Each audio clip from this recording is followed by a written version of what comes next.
Hi everyone, welcome to Talk and Chill, it's me Faiska, episode 27. Hari ini kita akan membahas tentang I am HIV positive, so what?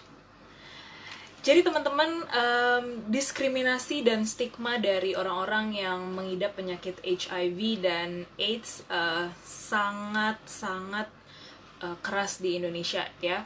Kita langsung aja invite guest speaker kita hari ini dengan nama Dang Judin. Itu nama terkenalnya dia emang, tapi aslinya namanya itu Endang Jamaluddin. So let's invite him without further ado.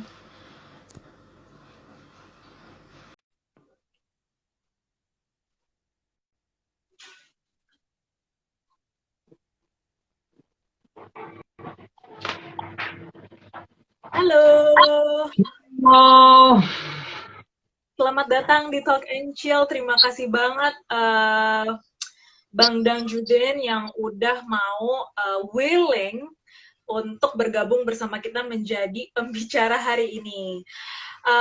Sebelumnya aku pengen membuka dulu nih untuk teman-teman yang sekarang lagi bergabung. Kita tunggu sebentar, mungkin 1 menit dikit aja oke, supaya boleh, boleh. semuanya bergabung yang lain. Nah, aku sebelumnya pengen iklan dulu nih. Gak apa-apa kan ya? Boleh, Aku boleh, pengen boleh, kasih boleh. tahu ke teman-teman kalau kita ada merchandise keren yang kayak aku pakai sekarang. Pedas. Oke, kita punya kelas namanya pedas. Oke, Pedas. so ya, yeah, kalau misalnya kalian pengen beli langsung aja ke Shopee. Oke, banyak banget tipe-tipe pembayarannya. Jadi kalian bisa langsung check it out. Also, we have a very cool tumbler right here dengan logo Our Fitness. Keren banget warnanya putih. Dia double insulated. Oke, kalau misalnya kalian minum dengan kopi atau apapun yang panas, itu nggak akan kepanasan dan tahan hingga 12 jam. Terus kalau misalnya Wow. kalian suka minum dingin, dan sebel banget kalau misalnya es batunya udah mencair gitu kan, itu dia bisa tahan sampai 24 jam, teman-teman. Dan gak Wah, bakal berembun. Yeah, so just check it out on Shopee. Um, karena kita masih banyak merchandise lain yang keren, oke? Okay? So, get back to you, Bang Bang Bang Bang. Apa kabar nih? Aku pin dulu di sini. Oke. Udah kelihatan ya? Talk and Chill udah. episode 27. I am HIV positive. So what?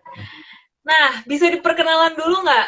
Karena abangku satu ini adalah aktivis HIV dan juga LGBTQ. Mungkin bisa kenalin sedikit dong, biar teman-teman legend kita pada tahu nih, siapa sih Bang Endang Jamaluddin atau bisa dipanggil Bang Judin.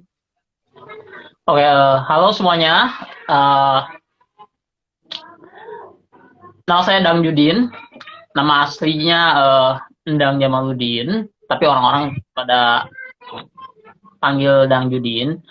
Aku orang dengan HIV dan aku salah satu aktivis LGBTQ.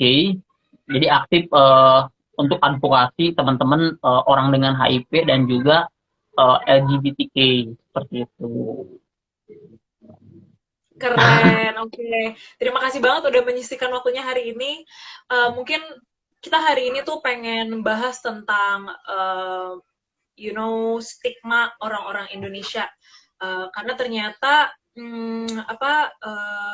stigma semacam itu tuh membangkitkan atau memunculkan perasaan seperti depresi, penilaian yang negatif, nggak rasional, pokoknya negatif lah ya dari rasa takut ini terhadap orang-orang yang menderita HIV gitu. Banyak orang yang kayak gue takut ketularan gitu kan. Padahal cuma ada di lingkungan itu aja nggak ngapa-ngapain gitu. Jadi mungkin hari ini kita pengen ngobrol-ngobrol banyak banget sama uh, Bang Dang Judin supaya kita tahu lebih lanjut. Nah, so actually aku pengen tanya yang pertama tuh gejala yang pertama kamu rasakan waktu kamu tahu kalau kamu tuh something is wrong with me dan aku harus cek ke dokter, waktu kamu terinfeksi oleh HIV itu seperti apa sih?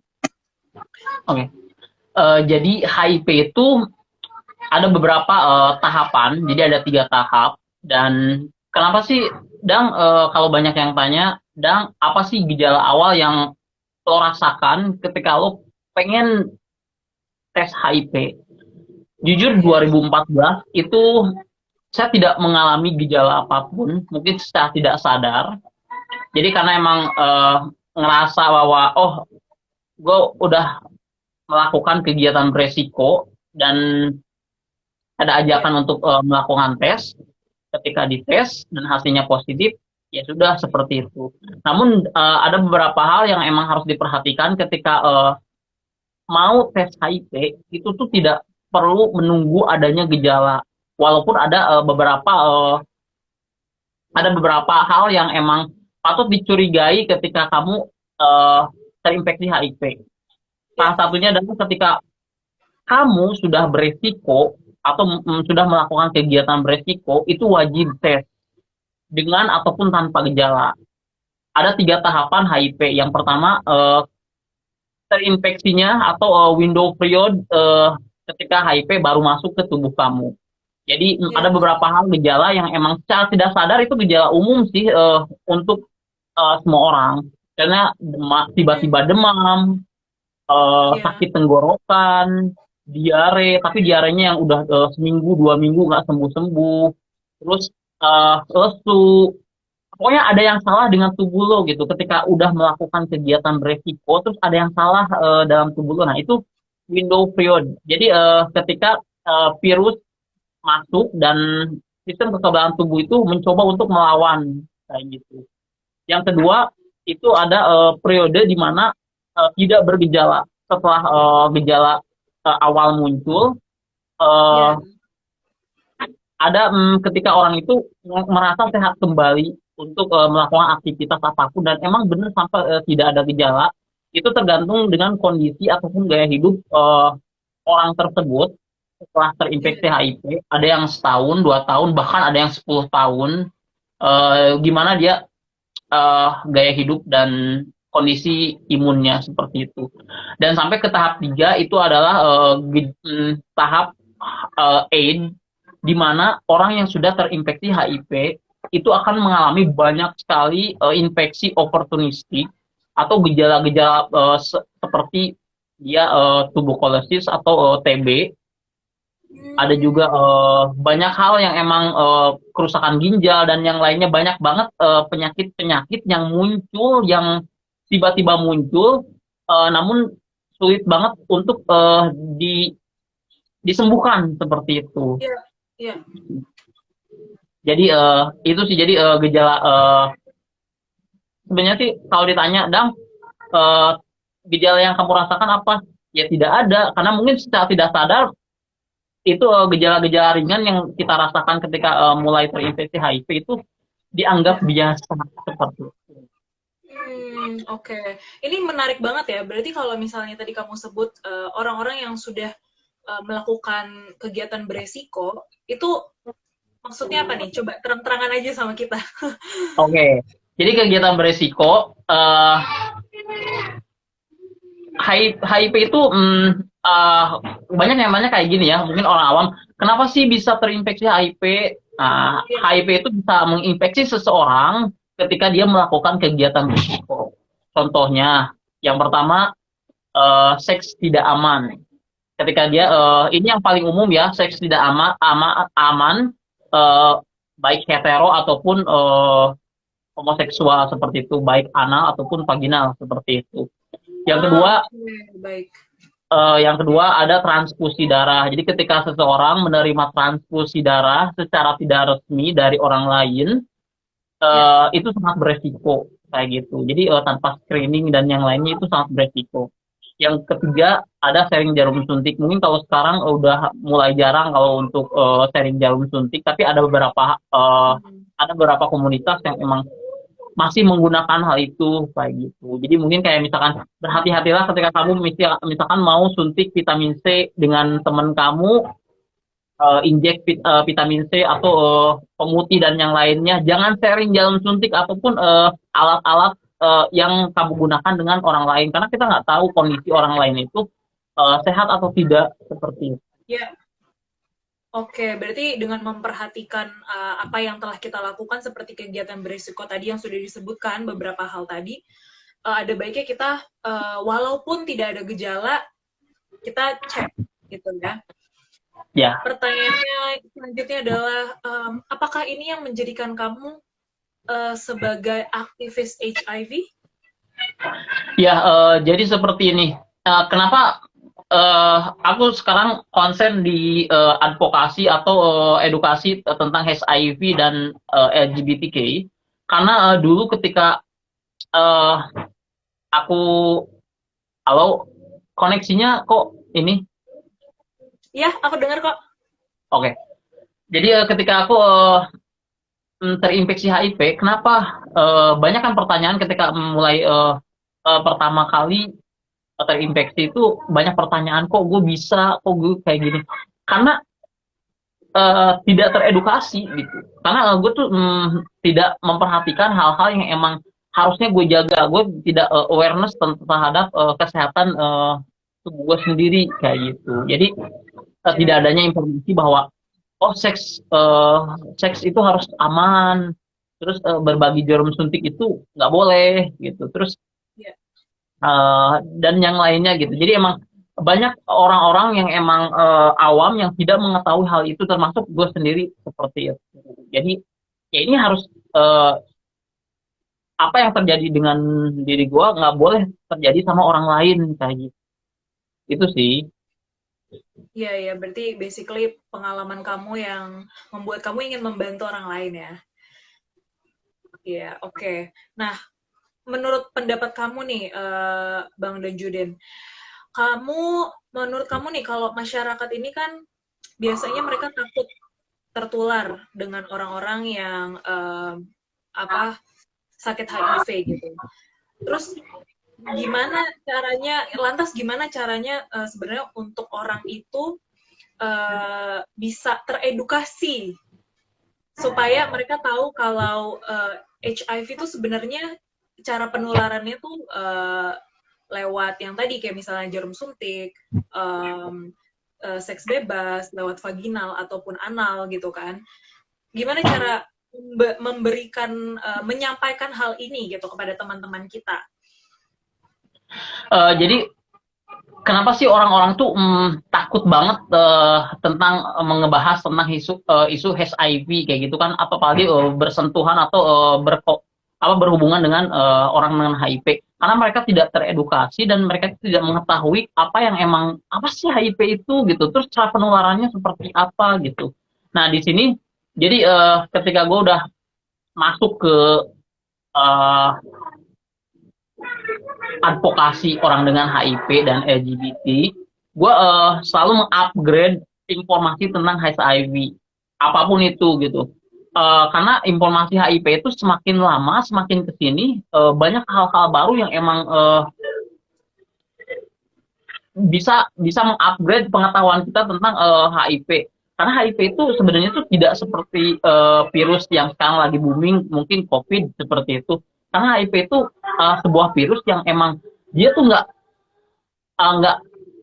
mudah menular gitu. Jadi ada prinsip penularan HIV gitu. Jadi ini nih prinsip-prinsip yang emang mungkin tidak diketahui oleh orang awam di luar sana. Karena emang prinsip penularan HIV kalau di sekarang itu ada yang namanya prinsip ST. Prinsip ST itu ada exit. Jadi tidak akan tertular seseorang oleh orang dengan HIV ketika tidak ada media yang menularkannya. Medianya seperti apa? Cairan mani, darah, cairan vagina, dan yang lainnya seperti itu. Dan itu satu exit. Yang kedua survive. Cairan yang keluar itu harus bisa bertahan gitu. Jadi ketika misalkan darah orang dengan HIV keluar, karena HIV itu adalah virus mikroorganisme yang tidak bisa tahan di luar inangnya. Dia ketika keluar di dalam tubuh itu harus benar-benar bisa bertahan kayak gitu. Jadi nggak bisa dia bertahan selama berapa jam, 7 jam, atau seperti COVID 7 jam di udara. Nggak bisa seperti itu kayak gitu. Jadi harus benar-benar bisa bertahan si virusnya. Yang kedua ada survival. Jadi si virusnya itu harus cukup banyak menginfeksi. Maksudnya gini, cairan ataupun media virus itu harus cukup berada di cairan tersebut. Contoh misalkan air liur itu orang dengan HIV itu mengandung virus juga, tapi dia tidak cukup untuk menularkan ke orang lain kayak gitu, karena emang virusnya nggak cukup. Kayak gitu. Yang terakhir itu ada enter. Jadi cairan yang keluar itu harus menemukan jalan masuknya.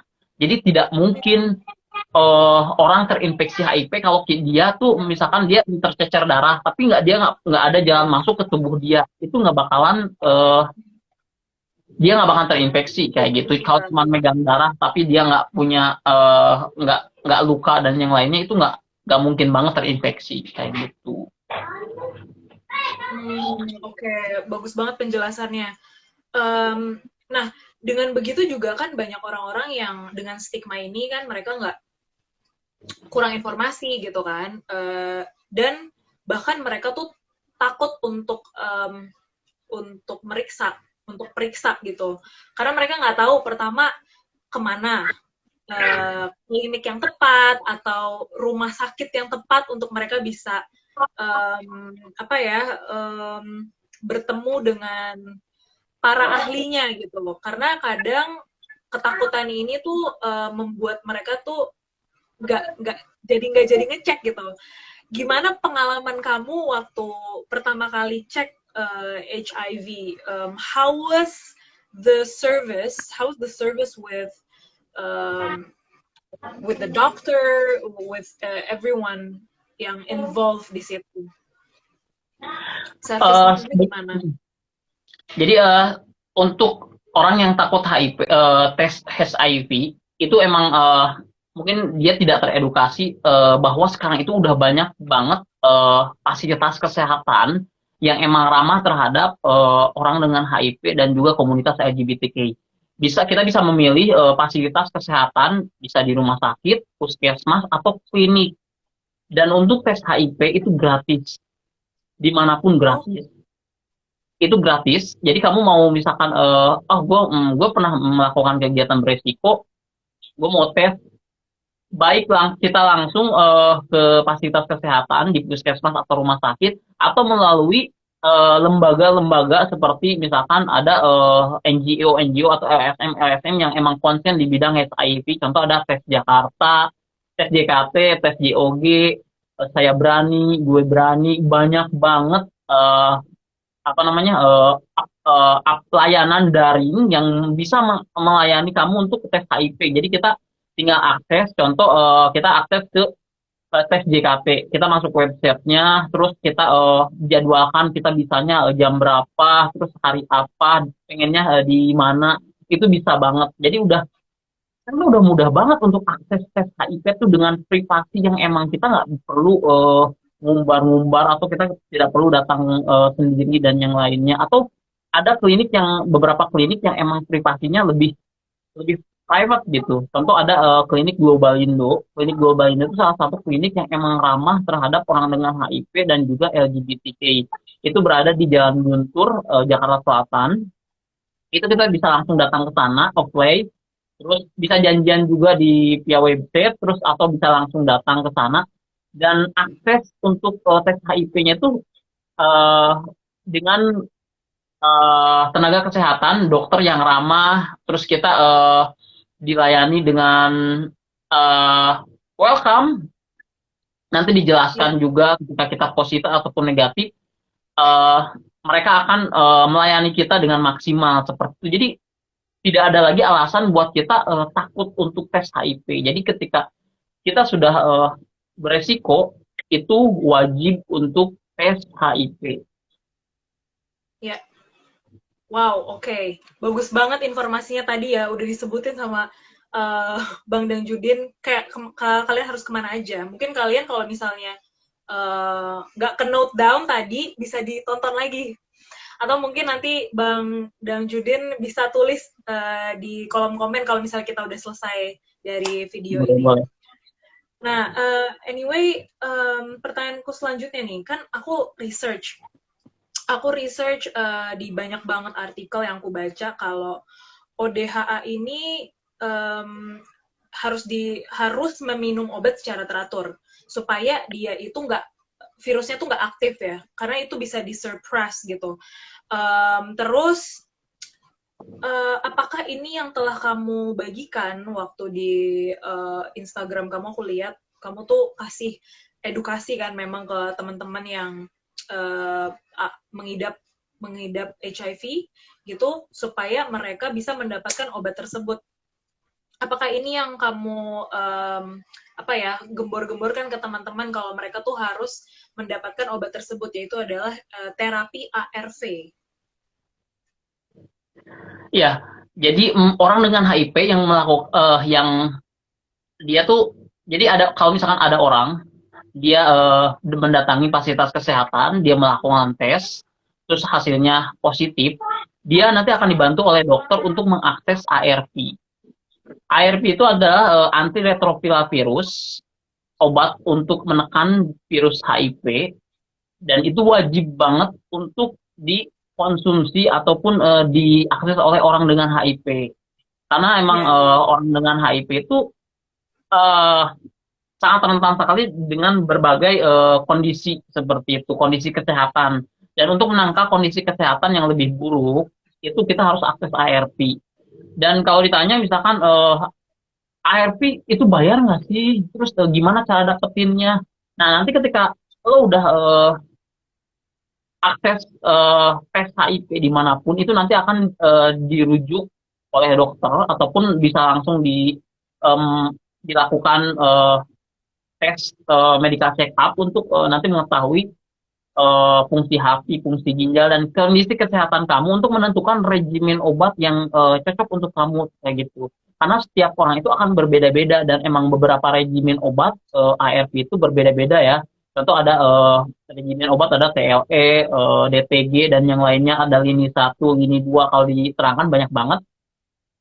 Jadi Hmm. semudah itu gitu, dan ARV itu gratis, itu dijamin oleh pemerintah dan juga lembaga kesehatan internasional lainnya kayak gitu. Jadi orang dengan HIV itu kita dijamin kesehatan ataupun ketersediaan obatnya gitu. Jadi jangan takut ketika lo udah positif HIV, aduh gue gimana, gue akses obatnya lah mahal dan yang lainnya.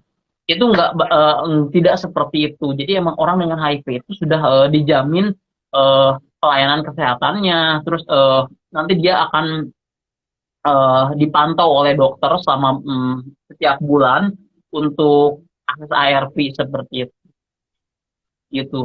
Jadi eh, dan tujuan ARV itu kita untuk mendapatkan hasil viral load undetected. Jadi ketika orang dengan HIV yang sudah akses ARV eh, dalam jangka waktu tertentu, minimal 6 bulan, maksimalnya 1 tahun, itu dia wajib tes PL, dan nanti hasilnya ketika dia udah undetect itu sudah tidak bisa menularkan, dan orang dengan HIV dengan hasil PL undetect itu bisa disebut orang dengan negatif HIV baru seperti itu. Wow, oke. Ini informasinya berguna banget ya. Jadi tadi sebenarnya aku baru mau nanya kayak gimana caranya kita bisa mendapatkan dengan mudah si ARV ini gitu. Em, karena mungkin ada teman-teman kita di luar sana yang nggak punya budget atau apa ya susah gitu untuk punya dananya dibeli setiap bulan gitu kan. Nah pertanyaannya adalah um, ada nggak sih kayak karena kan ini disupport sama pemerintah ya dan ada lembaganya juga. Pernah nggak sih di mana kamu tuh kehabisan obat gitu? Atau mungkin ada waktu kurun tertentu yang kamu tuh harus harus punya jadwal untuk ambil obat tersebut untuk pesan gitu ya supaya kamu tuh nggak kehabisan. Mungkin Oke, informasi buat jadi teman-teman kita. untuk akses ARP itu kita dipantau oleh dokter kita. Jadi kita tuh ada yang namanya nomor ODIP nasional, ada Regnas. Jadi setiap orang dengan HIV itu terdaftar di Kementerian Kesehatan. Namun itu untuk rekam medisnya sangat privasi. Jadi tidak semua orang bisa mengetahui hal itu. Jadi ketika lo positif, ketika lo diem-diem aja, nggak ngasih tahu ke orang lain nggak bakalan tahu kecuali lo sama dokter lo sendiri kayak gitu. Dan untuk penjadwalan pengambilan ARP itu sekarang semakin dipermudah. Jadi ARP itu dipantau eh, biasanya kalau yang di daerah atau dimanapun itu sebulan sekali kita ngambil. Namun karena pandemi seperti ini banyak banget fasilitas kesehatan yang mengirimkannya langsung. Bahkan ada yang namanya subsidi untuk pengiriman obat. Ada yang dikasih sebulan, 2 bulan, ada yang 3 bulan gitu. Jadi emang apa ya semakin mudah banget dan semakin kayak tidak sulit untuk mengakses obat ARV selama kamu mau sehat, kamu bisa difasilitasi gitu. Karena banyak banget sekarang tuh udah nggak ada lagi alasan buat orang dengan HIV eh, susah, maksudnya, tidak sehat lagi gitu karena fasilitas kesehatannya sudah ada, obatnya sudah tersedia, ini cuman kemauan untuk aksesnya itu gitu. Akses untuk melakukan tes, akses untuk melakukan pengobatan, akses untuk kamu tetap fighting ataupun kamu tetap melakukan ARV itu sendiri. Iya, berarti berdasarkan kemauan kalian sendiri ya. Kalau misalnya kalian mau untuk ambil obatnya, mau untuk cek, itu sebenarnya semuanya udah disediakan. Wow, luar biasa sekali ya pemerintah kita. Oke, terus nih, aku pengen tanya, waktu kamu konsumsi ARV tuh ada kayak efek tertentu nggak sih kalau misalnya kayak orang sakit sakit flu misalnya, kita minum obat nggak boleh sebut merek ya, sebut sebut saja obat batuk atau obat flu gitu, kalau misalnya kita makan kan kita ngantuk. Nah, ini efek dari si ARV ini ada nggak sih, Bang?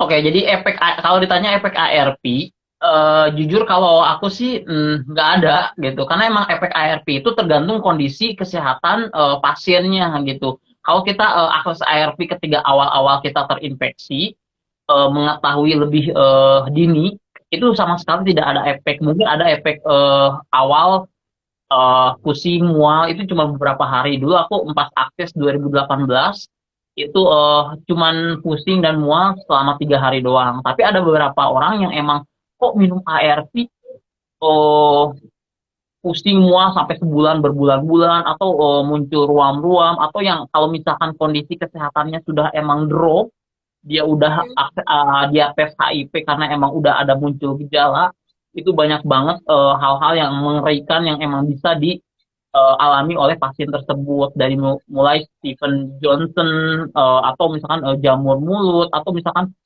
sampai yang paling parah ada temen aku yang dia baru tes HIV karena dia udah sakit TB. Ketika dia konsumsi ARV itu seluruh tubuhnya itu jadi gosong kayak gitu. Jadi emang Wow. itu sangat disayangkan sekali ketika kita pernah melakukan kegiatan beresiko tapi tidak pernah tes gitu. Jadi kita tahu status kita karena sudah bergejala gitu.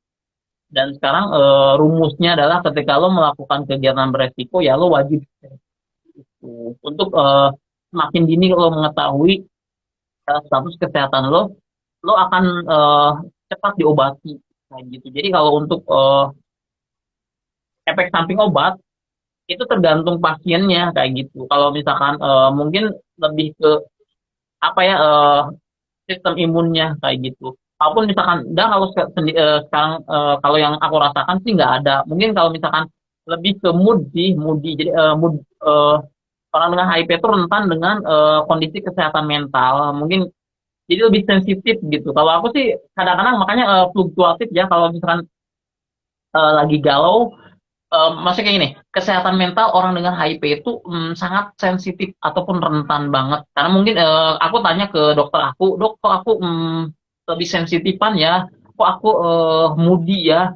ya itu salah satu mungkin konsumsi obat gitu. Karena emang bukan cuma ARV yang punya efek samping, tapi ya kita minum vitamin C aja kalau misalkan kebanyakan atau misalkan itu pasti ada efeknya, tergantung pasiennya gitu. Pasti akan berbeda-beda kayak gitu. I see. Oke, thank you banget untuk sharingnya. Nah, ini ada ada beberapa pertanyaan mungkin ya. Sebenarnya teman-teman kalau misalnya kalian mau tanya boleh banget di kolom box itu. Supaya ntar pertanyaannya tuh muncul gede gitu. Tapi di sini ada yang komen, sebentar, ini ada yang komen. Mas, kalau boleh tahu terdeteksi HIV kapan? Terus bagaimana secara psikologis? Karena saya mempunyai kerabat dekat HIV juga. Sebenarnya tadi udah dijawab ya. Oke, Terdeteksinya boleh kapan? dijawab lagi. Jadi kalau saya tuh terinfeksi di tahun 2014 ketika emang aku cek rutin per 3 bulan karena itu wajib banget. Aku melakukan kegiatan beresiko dan ketika orang yang aktif secara seksual itu wajib banget untuk melakukan tes Ya. berkala per 3 bulan karena itu waktunya. Dan secara psikologis gimana? Secara psikologis di tahun 2004 ketika terdiagnosis HIV biasa aja gitu karena emang ada faktor psikologis lain yang mempengaruhi yang emang lebih membuat aku lebih galau kayak gitu. Oke. Masalah masalah masalah pribadi lain gitu. Jadi HIV itu dianggap eh, tidak terlalu mempengaruhi secara psikologis. Namun tahun 2016 ketika aku memutuskan untuk tes lagi karena masih belum yakin nih 2014 aku tes, oke, aku positif. 2016 kok teman-teman aku yang 2014 tes barengan dan positif bareng ada sekitar 7 orang dan 5 orang positif itu pada udah nggak ada gitu, nggak ada nggak ada komunikasi. Tiba-tiba aku hubungi keluarganya sudah meninggal. Terus ada lagi yang ngasih tahu bahwa udah meninggal. Kok ini teman-teman aku pada pada meninggal semua gitu, kenapa gitu. Terus diingat-ingat lagi, oh kita pernah tes HIV dan positif. Baru di sana Ya. gua nggak parno ya, aduh ini jangan-jangan karena gua HIV deh. Terus aku cek positif, aku masih nggak percaya, aku tes lagi Iya. positif lagi sampai 3 kali tes HIV dan itu baru oke, gue positif HIV. Terus ya di sana barulah mulai secara fisiologis, aduh gue kenapa gue HIV gitu. Oh iya gue melakukan kegiatan beresiko. Terus kenapa gue ngelakuin kegiatan beresiko, karena emang nggak ada yang ngasih tahu bahwa misalkan seks tidak aman itu sangat beresiko kayak gitu. Tapi Ya. banyak sekali support system dari dokter, dari pendamping, dari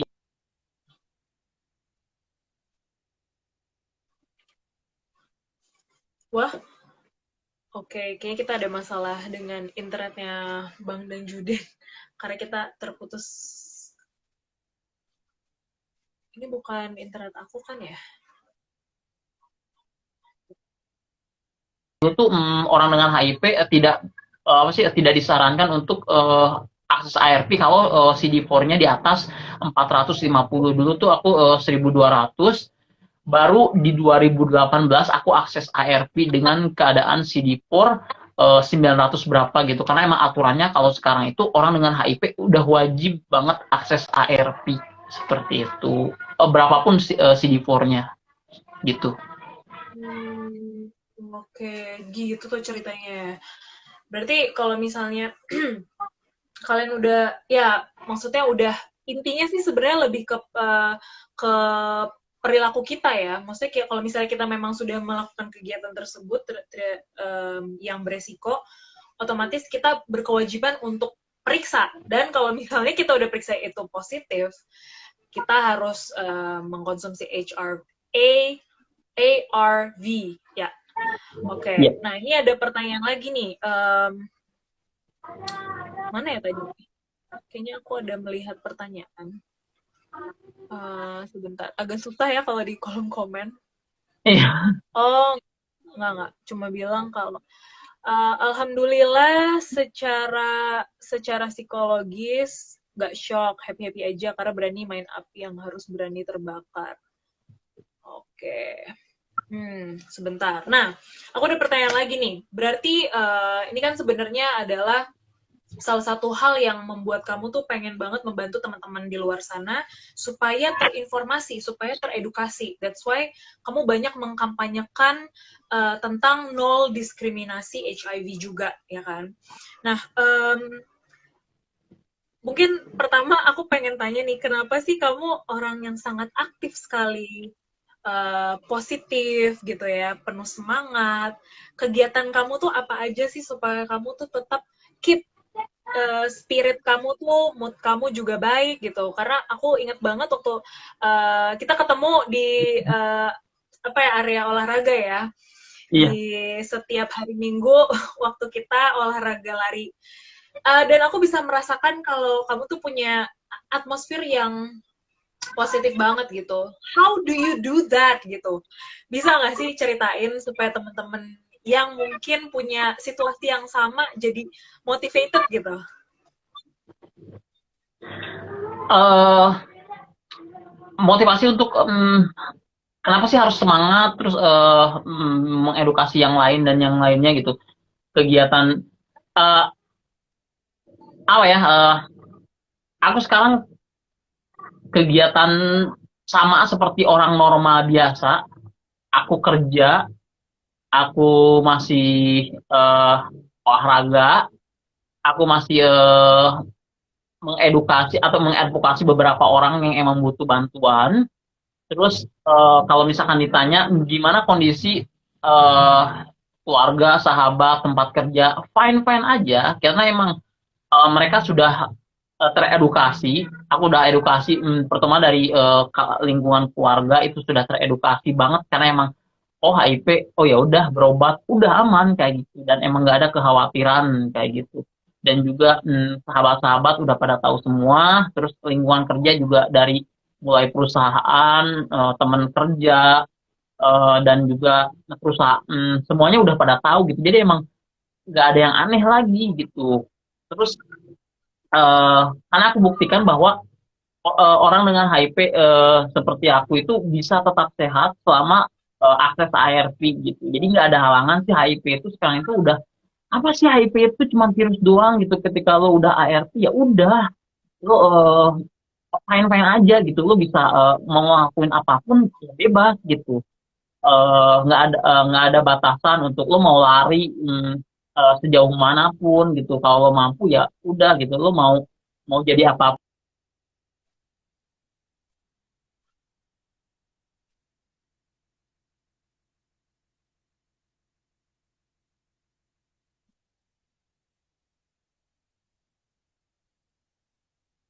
akses ARV dan mempunyai viral load yang undetect seperti itu. Oke, nah kenapa aku bilang kamu tuh aktif gitu ya dan kamu tetap positif? Mungkin karena juga kamu ya itu tadi ya tetap berolahraga, dapat support dari lingkungan sekitar gitu. Kamu kamu diberkati sekali ya, Bang Dang Juden. Nah, tagline yang kamu bikin tadi yang aku sebut yaitu adalah nol diskriminasi. ODHIV itu biasanya kamu lakukan saat kamu turnamen nih, uh, turnamen lari ya, turnamen lari. 5K, berapa K lagi tuh Bang? 10. Waktu 10, terakhir itu 60 ya? 60 ya 60. terakhir ya? Dan terakhir Wah, lagi ya keren dari banget 60K. 30 itu. Kenapa? Yang terakhir yang dari Bogor ke Cianjur itu 81 kilometer. Oh, nggak ditulis tuh di Instagram. Ditulis dong 81. Luar Ya, biasa karena ya. itu kan Oke. official. Itu unofficial. Jadi emang itu lebih ke challenge pribadi sih, challenge pribadi ketika ketika kemarin kan pas waktu April Maret atau April gitu ketika corona gue udah bisa balik ke kampung gue mau balik ke kampung mau lari gitu karena emang Lebaran nggak bisa pulang ketemu anak dan keluarga terus cepetlah corona untuk bisa berakhir kayak gitu jadi ada nazar buat ya kalau misalkan corona udah mulai melandai gue mau lari nih dari Bogor ke Cianjur dan ya alhamdulillah sih udah terlaksana dan walaupun apa ya namanya yang namanya daerah puncak Bogor sambil hujan panas terus banyak banget yang emang oh my god ini sih belum seberapa sih sebenarnya sih, banyak orang-orang yang lebih hebat di sana yang emang udah bisa lari beratus-ratus kilo, 100 kilo, 200 kilo, bahkan 300 kilo gitu. Dan emang target aku untuk 2021 aku pengen mencapai hal itu. Jadi nggak cuman 60 kilo, tapi emang pengen seperti orang lain yang emang tanpa HIP yang emang bisa lari ratusan kilometer kayak gitu. Jadi emang ini ajang kampanye juga untuk Indonesia tanpa stigma yang emang kalau di dunia lari atau dunia olahraga itu masih sangat sedikit orang yang konsen untuk mengedukasi masyarakat awam untuk bahwa orang dengan HIV itu bisa sehat seperti orang tanpa HIV. Seperti itu. Iya, luar biasa. Oke. Berarti ini salah satu tagline juga yang kamu pakai. Apakah ini ada komunitasnya juga, Bang? Oke, jadi untuk Indonesia tanpa stigma itu sebenarnya tuh gerakannya itu udah lama banget, banyak teman-teman yang udah konsen di bidang advokasi HIV, NGO, LSM, LSM, komunitas dan yang lainnya. Contoh misalkan ada jaringan Indonesia Positif, terus ada Inti Muda, terus ada banyak banget gitu. Tapi aku salah satu orang yang emang tidak berafiliasi dengan lembaga-lembaga tersebut. Jadi emang gue orang dengan HIV, tapi gue nggak kerja di lembaga-lembaga yang khusus menangani HIV. Gue berdiri sendiri. Gue pure awareness atau peduli dengan isu ini gitu. Karena sehari-hari gue kerja, gue sebagai masyarakat masyarakat sipil biasa yang emang melakukan kegiatan eh, seperti layaknya orang tanpa HIV lainnya gitu. Jadi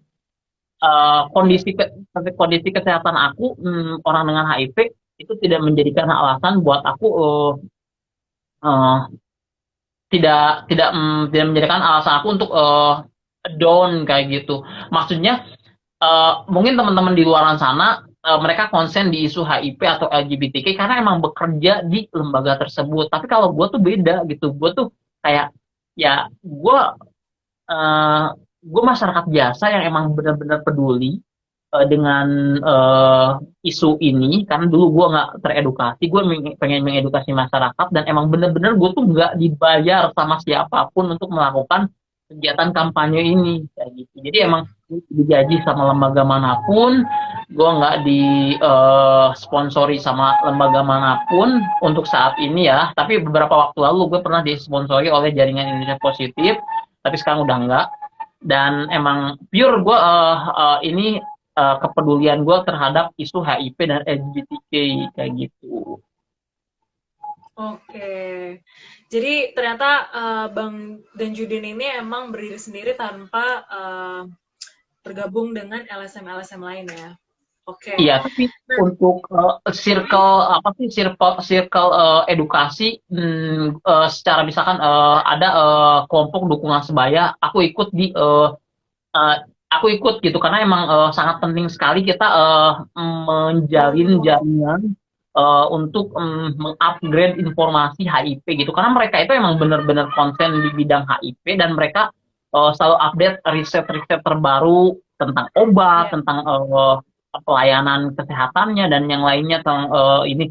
Dan aku ikut di beberapa apa ya di beberapa circle itu gitu tanpa aku berafiliasi ataupun tergabung dengan mereka gitu. Jadi di grup WA ada support sistemnya atau di grup Facebook atau di Telegram dan yang lainnya itu banyak aku ikut di sana dan selalu mengupgrade informasi-informasi yang mereka dapatkan untuk menjadi bahan edukasi ke masyarakat dan itu aku serap dan eh, menjadi sebuah bahan untuk meng-share kepada masyarakat lain untuk mengedukasi mereka. Gitu.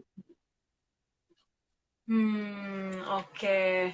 Berarti pantesan banget nih ya waktu ngobrol sama kamu, kamu tahu banget begitu detail gitu tentang obatnya, tentang penyakitnya, gimana penyakit itu terinfeksi. Itu karena edukasi yang kamu suka datangin gitu ya. Ini adalah salah satu hal yang mungkin teman-teman sekalian bisa lakukan karena penting juga untuk upgrade gitu tentang HIV atau penyakit yang kita alami gitu, apalagi yang kita alami gitu kan. Oke. Nah, untuk sejauh ini ada nggak sih cara lain untuk apa yang kamu lakukan supaya apa ya orang lain lebih aware gitu akan HIV? Eh, Sejauh ini sih yang aku lakukan selain kampanye di media, aku selalu memberikan edukasi-edukasi ataupun pendampingan terhadap beberapa orang yang memang sangat membutuhkan dampingan. Jadi aku ada dampingan secara pribadi kepada beberapa ada grup tertentu yang emang mereka itu mental down, gitu maksudnya mempunyai mental illness yang emang butuh banget pendampingan karena emang tidak semua orang bisa menerima kondisi kesehatan mereka gitu. Jadi emang kalau misalkan aku bisa semangat, bisa menerima, jadi ada beberapa orang yang emang mereka nggak belum bisa menerima diri mereka sendiri untuk eh, mengetahui bahwa mereka itu HIV kayak gitu. Dan Iya, iya. banyak banget ketakutan-ketakutan yang mereka takut alami kayak gitu kayak misalkan stigma dari keluarga, stigma dari masyarakat dan yang lainnya. Dan sebenarnya sih kalau sekarang itu ketika lo menjadi orang dengan HIV, orang lain nggak bakalan tahu selama kamu tidak kasih tahu mereka. Kayak gitu. Terus boleh nggak sih kalau misalkan kita nggak ngasih tahu siapapun kalau kita HIV, ya boleh-boleh aja itu hak kayak gitu. Jadi emang banyak banget kok teman-teman yang emang dia tidak menginformasikan tentang status kesehatan mereka kepada keluarga baik siapapun gitu kecuali dia dengan dokter atau beberapa orang yang terpercaya dan itu banyak banget teman-teman yang emang melakukan hal itu. Tapi dukungan ataupun support system itu sangat penting banget ketika kamu ngasih tahu status kesehatan kamu kepada keluarga mereka akan Ya. lebih aware terhadap kesehatan kamu dan kamu akan mempunyai ruang di mana kamu sedang mengalami eh, apa namanya mengalami mental yang buruk, keluarga kamu bisa menenangkan kamu. Gitu. Tapi ketika itu bukan sebuah kewajiban sih memberitahu status kesehatan kepada siapapun dan untuk status kesehatan ataupun rekam medis itu dilindungi undang-undang. Jadi kalau banyak banget orang yang tidak mau tes karena takut ketahuan HIV. Sebenarnya sih nggak, kita nggak perlu takut. Orang dengan HIV itu dilindungi undang-undang sama seperti orang tanpa HIV. Ada hak dan kewajiban warga negara, ada juga apa sih perlindungan rekam medis dan yang lain. Jadi ketika ada orang yang menyebarkan secara sengaja kondisi kesehatan orang lain itu dijamin sama undang-undang, nah itu bisa dituntut secara hukum kayak gitu. Jadi ada advokasinya secara hukum negara kita. Oke. Oke, jadi teman-teman nggak perlu takut ya, karena rahasianya dijaga banget. Oke. Nah, apa sih mungkin kita sebelum mengakhiri aku pengen tanya sih kayak tips apa untuk teman-teman di luar sana yang masih takut, yang mengalami hal yang sama, tapi masih takut untuk come out. Karena udah jelas dong kita bahkan sekarang live di Instagram gitu kan dengan kamu Bang dan kamu berani untuk menyuarakan gitu kalau kamu HIV positif dan kamu mau mengedukasi teman-teman di luar sana yang kekurangan informasi gitu. So, apa tips kamu nih sebagai orang yang HIV positif dan supaya mereka tetap semangat dan mereka juga percaya untuk pasti ini penyakit tuh bisa sembuh gitu dan kamu pasti baik-baik saja. Oke, saran kepada teman-teman orang dengan HIV, kalian harus punya tujuan hidup.